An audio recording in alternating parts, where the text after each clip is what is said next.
ሰላም ተማሪዎች እንዴት ናችሁ? ይዤላችሁ የቀረብኩት የ11ኛ ክፍል የኬሚስትሪ ትምህርት ዩኒት 1 ኤሌክትሮማግኔቲክ ራዲዬሽን በሚለው ርዕስ ላይ ፕራክቲስ ጥያቄዎችን መልስ ከነ ሙሉ ማብራሪያ ነው። ቤተሰብ ያልሆናችሁ ሰብስክራይብ፣ ሼር፣ ላይክ በማድረግ ቤተሰብ ሁኑ። Question number 1 which of the following is not a type of electromagnetic radiation? የመጀመሪያው ጥያቄ ከሚከተሉት ውስጥ ከኤሌክትሮማግኔቲክ ራዲዬሽን አይነቶች ውስጥ አይመደብም ነው የሚለው። ኤ ኤክስሬይ፣ ቢ ራዲዮ ዌቭ፣ ሲ ሳውንድ ዌቭ፣ ዲ ጋማሬ። ከኤሌክትሮማግኔቲክ ራዲዬሽን አይነቶች ውስጥ የማይመደበው ሳውንድ ዌቭ ነው ማለት ነው። ምክንያቱም ሳውንድ ዌቭ ኤሌክትሮማግኔቲክ ዌቭ ሳይሆን ሜካኒካል ዌቭ ነው ማለት ነው። Question number 2 what property of electromagnetic wave is directly related to its energy? A amplitude, B wavelength, C frequency, D speed።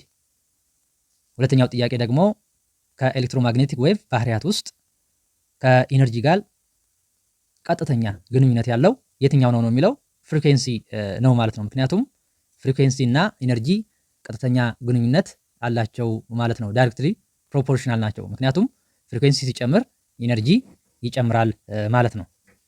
Question number 3 all electromagnetic waves travel through a vacuum at the same speed which is approximately ሶስተኛው ጥያቄ ሁሉም ኤሌክትሮማግኔቲክ ዌቮች በተመሳሳይ ስፒድ ውስጥ ይጓዛሉ በቫኪዩም ማለት ነው። ስለዚህ የትኛው ነው ትክክለኛ ስፒዱ ነው የሚለው ኤ 3 times 10 to the power of 8 ሜትር ፐር ሰከንድ ነው ማለት ነው። ሁሉም ኤሌክትሮማግኔቲክ ዌቮች የሚለያዩት በፍሪኩዌንሲ እና በዌቭ ሌንግዝ ብቻ ነው ማለት ነው እንጂ አት ቫኪዩም ሁሉም ኤሌክትሮማግኔቲክ ራዲዬሽኖች በተመሳሳይ ስፒድ ይጓዛሉ ማለት ነው። ያ ስፒድ ኦፍ ላይት ይባላል፣ የብርሃን ፍጥነት ይባላል። 3 times 10 to the power of 8 ሜትር ፐር ሰከንድ።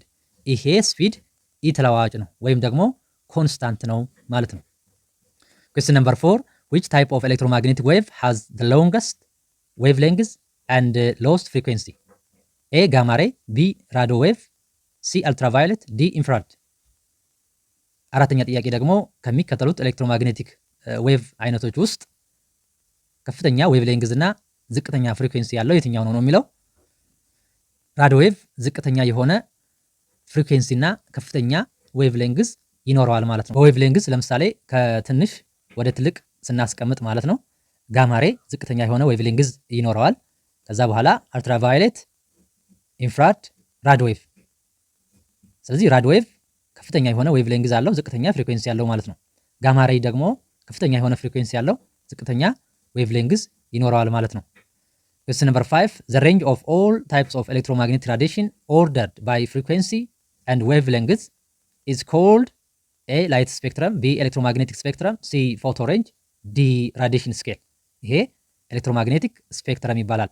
ኤሌክትሮማግኔቲክ ስፔክትረም ሁሉንም ኤሌክትሮማግኔቲክ ራዲዬሽኖች በአንድ ላይ በአንድ መስመር በፍሪኩዌንሲ እና በዌቭ ሌንግዝ ቅደም ተከተላቸው ደርድሮ የሚያስቀምጥ መስመር ኤሌክትሮማግኔቲክ ስፔክትረም ይባላል ማለት ነው። Question number 6 which part of the electromagnetic spectrum is detected by the human eye? A ultraviolet, B visible light, C infrared, D x-ray።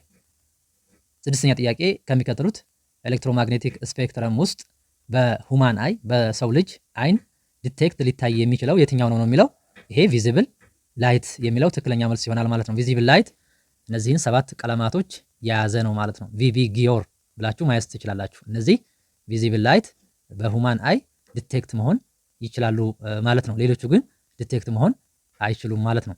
Question number 7 which type of electromagnetic radiation is commonly used for medical imaging to view bones? A microwave, B ultraviolet, C x-ray, D infrared። የዚህ ትክክለኛ መልስ ምንድነው? ኤክስሬይ ነው ማለት ነው። ኤክስሬይ ለሕክምና ከፍተኛ አገልግሎት አለው ማለት ነው። ለምሳሌ ቦን ኢሜጅ ለማንሳት ያገለግላል ማለት ነው። Question number 8 what is the primary source of electromagnetic radiation on earth? A the moon, B the sun, C radio towers, D nuclear reactors። ስምንተኛ ጥያቄ መሬት በዋናነት የኤሌክትሮማግኔቲክ ራዲዬሽን ምንጯ ምንድነው ነው የሚለው the sun የሚለው ትክክለኛ መልስ ይሆናል ማለት ነው። መሬት ኤሌክትሮማግኔቲክ ራዲዬሽን የምታገኘው ከፀሐይ ብርሃን ነው ማለት ነው። አልትራቫዮሌት ራዲዬሽን እና ቪዚብል ላይት ታገኛለች ማለት ነው። አልትራቫዮሌት ራዲሽን ጥቅሞች አሉት፣ ሲበዛም ደግሞ ጉዳት ይኖረዋል ማለት ነው። question number 9 the quantum of electromagnetic energy is called a proton, b electron, c neutron, d photon። ፎቶን ይሆናል ማለት ነው። ምክንያቱም ፎቶን is small packets of energy. one photon energy which is equal to Planck's constant times frequency አድርገን ካልኩሌት ማድረግ እንችላለን ማለት ነው። question number 10 which type of electromagnetic wave is used for satellite communication and cooking food? a radio wave, b microwave, c gamma ray, d ultraviolet። አስረኛ ጥያቄ ከሚከተሉት ኤሌክትሮማግኔቲክ ዌቭ ውስጥ ለሳተላይት ኮሚኒኬሽን እና ለኩኪንግ ፉድ ምግብ ለማብሰል የምንጠቀምበት የቱ ነው የሚለው ማይክሮዌቭ የሚለው ትክክለኛ መልስ ይሆናል። ኩኪንግ ፉድ ማይክሮዌቭ ኦቨን እንጠቀማለን። ለተለያዩ ሳተላይት ኮሚኒኬሽኖች ደግሞ ማይክሮዌቭ ከፍተኛ የሆነ አገልግሎት ይኖረዋል ማለት ነው። question number 11 which of the following has the highest frequency? a radio wave from the station of 102.5 megahertz, b microwave used for cooking, c green light, d x-ray used in hospital። 11ኛ ጥያቄ ከሚከተሉት ውስጥ ከፍተኛ የሆነ ፍሪኩዌንሲ ያለው የትኛው ነው የሚለው ኤክስሬይ ዩዝድ ኢን ሆስፒታል ከፍተኛ የሆነ ፍሪኩዌንሲ ይኖረዋል ማለት ነው። ከዛ ምንድነው ማይክሮዌቭ እና ራዲዮ ዌቭ እነዚህ ዝቅተኛ የሆነ ፍሪኩዌንሲ ይኖራቸዋል። ከዛ ግሪን ላይት ከኤክስሬይ ቀጥሎ ከፍተኛ የሆነ ፍሪኩዌንሲ ይኖረዋል ማለት ነው። ስለዚህ ዲ ዘ ኮሬክት አንሰር ይሆናል። question number 12 sunburn is primarily caused by overexposure to which type of electromagnetic radiation? a visible light, b infrared, c ultraviolet, d microwave። የፀሐይ ብርሃን ሰውነታችንን በሚያቃጥልበት ጊዜ በየትኛው ኤሌክትሮማግኔቲክ ራዲሽን ኤክስፖዠር ብንሆን ነው ወይም ብንጋለጥ ነው የሚለው ይሄ ትክክለኛ መልሱ አልትራቫዮሌት ራዲሽን ነው ማለት ነው። አልትራቫዮሌት ራዲሽን ከፀሐይ ብርሃን የሚገኝ ራዲሽን ስለሆነ ማለት ነው። question number 13 the phenomenon where light can eject electrons from a metal surface is known as a Compton effect, b photoelectric effect, c Doppler effect, d greenhouse effect። ይሄ ፎቶ ኤሌክትሪክ ኢፌክት ተብሎ ይጠራል ማለት ነው። ላይት ኤነርጂ በሰርፌስ ኦፍ ሜታል ላይ በሚያርፍበት ጊዜ ኤሌክትሮኖች ኢጀክት ይሆናሉ፣ ኤሌክትሮኖች ኢሚት ይሆናሉ ፍሮም ዘ ሰርፌስ ኦፍ ዘ ሜታል። ይሄ ሂደት ደግሞ ፎቶ ኤሌክትሪክ ኢፌክት ይባላል ማለት ነው። question number 14 which color of visible light has the shortest wavelength and highest frequency? a red, b green, c blue, d yellow። ከሚከተሉት ቪዚብል ላይት ከለሮች ውስጥ ዝቅተኛ የሆነ ዌቭ ሌንግዝ እና ከፍተኛ ፍሪኩዌንሲ ያለው የትኛው ነው የሚለው ብሉ ከለር ከፍተኛ የሆነ ፍሪኩዌንሲ እና ዝቅተኛ ዌቭ ሌንግዝ ይኖረዋል። ቪቢ ጊዮር ብላችሁ ባጭር ማያዝ ትችላላችሁ። ቫዮሌት፣ ኢንዲጎ እያለ ይቀጥላል። ስለዚህ ቫዮሌት ከፍተኛ የሆነ ፍሪኩዌንሲ ያለው ዝቅተኛ ዌቭ ሌንግዝ ይኖረዋል ማለት ነው። ሬድ ደግሞ ዝቅተኛ የሆነ ፍሪኩዌንሲ እና ከፍተኛ የሆነ ዌቭ ሌንግዝ ይኖረዋል ማለት ነው። ቪቪ ጊዮር ብላችሁ ማያዝ ትችላላችሁ። question number 15 which device is used to separate white light into its constant colors? a telescope, b microscope, c prism, d periscope። ይሄ ምንድነው? ፕሪዝም ነው ማለት ነው። ምክንያቱም ዋይት ላይት ከፀሐይ ብርሃን የሚመጣውን ብርሃን ወይም ደግሞ ከአምፑል መብራት የሚመጣውን ብርሃን በፕሪዝም በምናሳልፍበት ጊዜ እነዚህ 7 ቀለማቶች እናገኛለን። እነዚህ ቪዚብል ላይት ተብለው ይጠራሉ ማለት ነው። question number 16 which type of radiation is primarily responsible for the heat we feel from the burning of wood? a ultraviolet, b visible light, c microwave, d infrared። ከሚከተሉት ራዲዬሽኖች ውስጥ እንጨት ሲቃጠል ሂት ፊል እናደርጋለን ወይም ደግሞ ሙቀት ይሰማናል። ያ ሙቀት የሚሰማን ከእንጨቱ ጋር ወይም ከሳቱ ጋር ቀጥተኛ ግንኙነት ኮንታክት ኑሮን ሳይሆን በራዲዬሽን ነው እኛ ጋር የሚደርሰው። ያ ራዲዬሽን ምን ይባላል ነው የሚለው ኢንፍራሬድ ራዲዬሽን ነው የሚባለው።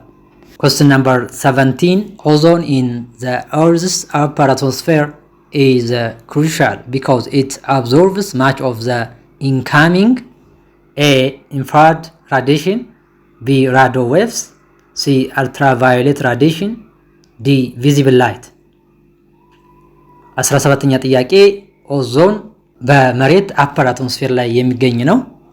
በጣም ኢምፖርታንት ነው ማለት ነው። ለምንድን ነው? ቢኮዝ ኢት አብዞርብስ አልትራ ቫዮሌት ራዲዬሽን።